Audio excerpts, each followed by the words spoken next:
বাংলা সংস্কৃতিতে নতুন সুরের বড় অভাব। সঙ্গীত জগতের স্বর্ণযুগ অনেক আগেই অতিক্রান্ত হয়েছে।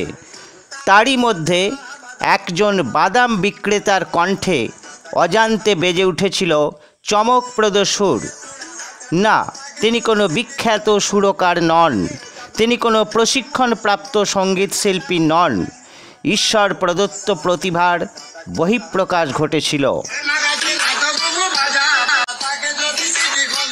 এই হলো ভুবনবাবুর পুরানো বাড়ি।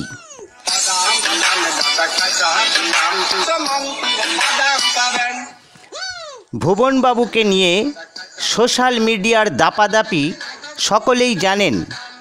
2021 সালে রাতারাতি একটি গানের দৌলতে ভাইরাল হয়ে গিয়েছিলেন এই সরল মনের মানুষটি।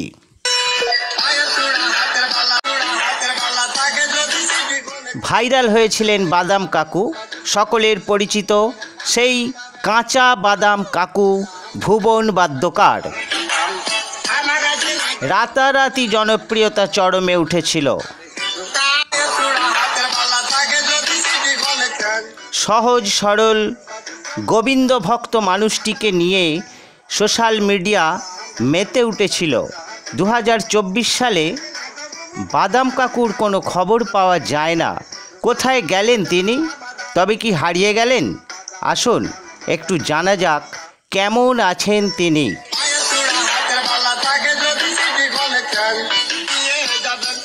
নতুন বাড়ি তৈরি হয়ে গেছে, দেখতে পাচ্ছেন।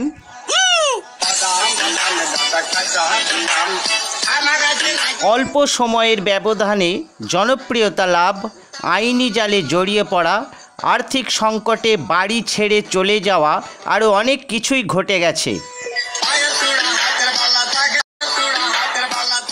কাঁচা বাদাম বিক্রি করে পাকা বাড়ি হয়ে গেছে, 4 চাকা হয়ে গেছে, কিন্তু বর্তমানে তিনি ভাড়া বাড়িতে থাকেন। এই জানি দাদাগিরির মঞ্চে দাদাগিরি করতে এসেছিলেন ভুবনবাবু।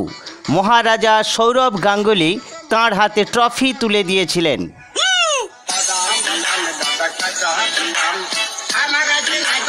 ভুবনবাবু স্বপ্নেও ভাবতে পারেননি এত বড় প্ল্যাটফর্ম তাঁর জন্য অপেক্ষা করছিল। তিনি একসময় চরম আর্থিক সংকটে পড়েছিলেন। ধীরে ধীরে তিনি সংকট মুক্ত হতে চলেছেন। বেশ কিছু শোয়ে গানের ডাক পেয়েছেন বর্তমানে। ভুবনবাবুর নতুন বাড়ি দেখছেন, এটি বাইরেকার দৃশ্য। এরপর দেখুন ভিতরকার দৃশ্য।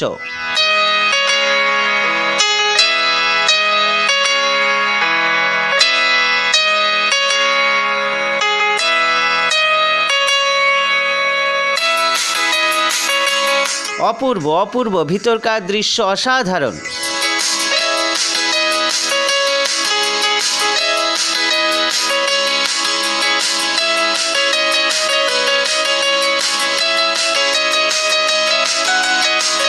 বর্তমানে তাঁর এক ছেলে চাকরি পেয়েছেন।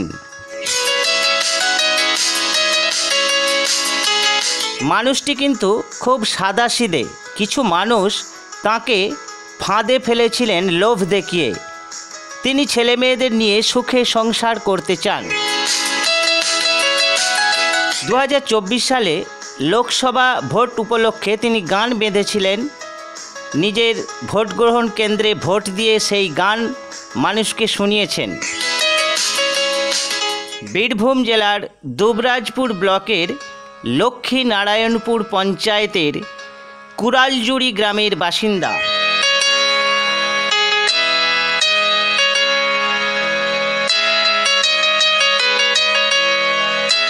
তিনি এখন ভাড়া বাড়িতে বাস করেন।